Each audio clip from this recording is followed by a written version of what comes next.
Did you know that 47% of credit card fraud happens in the U.S.? In 2018, $24.26 billion was stolen collectively due to credit card fraud worldwide, according to an article called Credit Card Fraud Statistics posted by Shift Credit Card Processing. Credit card fraud is no joke. It's a pretty scary thing to get yourself caught into if you're not careful. What even is credit card fraud, you may be asking?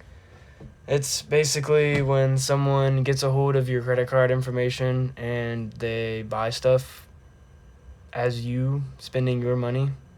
There's so many ways people can get a hold of your credit card fraud or your credit card information and or just personal other information that they may need.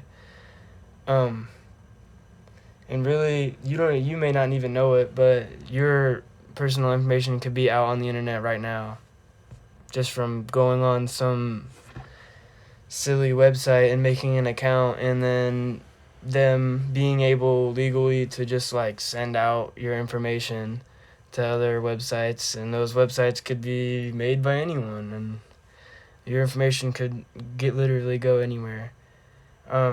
The main ways it's done is the original way is just the card being stolen physically. Some people, they apply for a new card using someone else's information, and then they call and report that it's missing. So then the other person who owned the card, their card would get canceled, and then the person who had the card gets to start a new card as the other person. So then that's like free money until they get caught up by the other person figuring out that someone was just stealing from them. And then another way is they use embossers to punch the numbers onto I guess not a fake card, but it's a dummy card that still has the strip so you can swipe it. And then they go online, they buy the people's credit card information, and then the date it expires and the CVV on it and the name and everything, and then they use the embossers, the machines, to punch it all up onto the card, and then it looks like a real credit card, and they use it as the person's credit card. And then there's cardless fraud, whereas the thief only has the number, the PIN, the expiration date, and the CVV, which is just only the credit card information, none of the person's information themselves.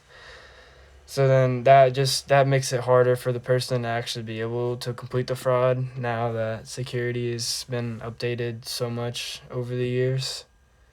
The main people are affected are obviously the people who's getting their money taken out of their account, and then the banks are getting affected mainly. They're the main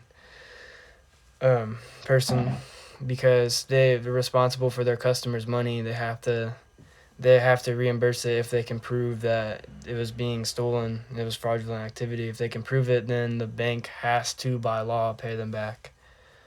Identity theft is kind of its own thing, but when talking about credit card fraud, it all ties in together because, like I was saying earlier, most of the time, if you're going to do it online, you need the person's other personal information to get through the security to be able to actually use their card.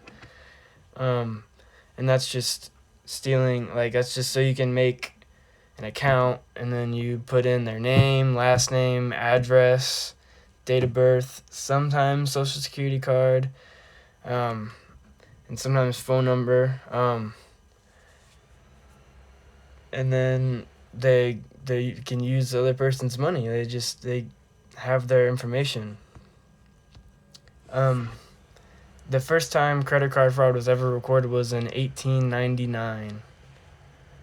And banks started using charge cards in 1946, which is an early version of credit cards, and they didn't have as many numbers and they didn't work everywhere and only certain people had them. It was just way different back then.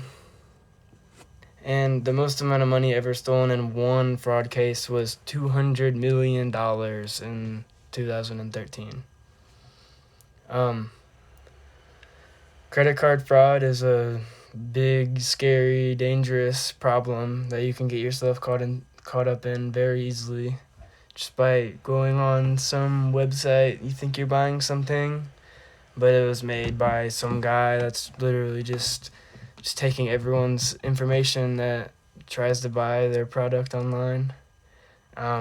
It's too easy, honestly, to be taken advantage of on the internet, especially nowadays, because it's very, very hard to tell what's what and like what's real and what's like secure and safe and what isn't.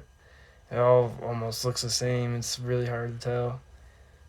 So all you can do is just be careful and look out where you do shopping online and put in your information. And here are my slides.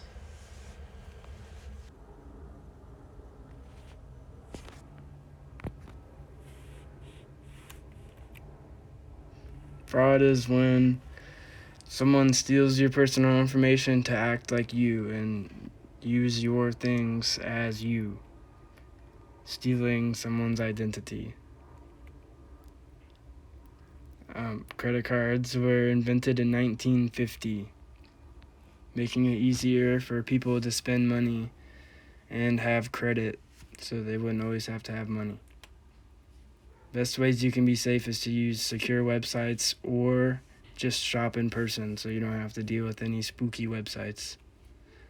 What happens if you get caught up with fraud? Either you notice the fraudulent activity or the bank will notify you and let you know that something is up, and maybe you have to get a new card and reset your stuff. The real victim are the banks because they're responsible for their customers' money.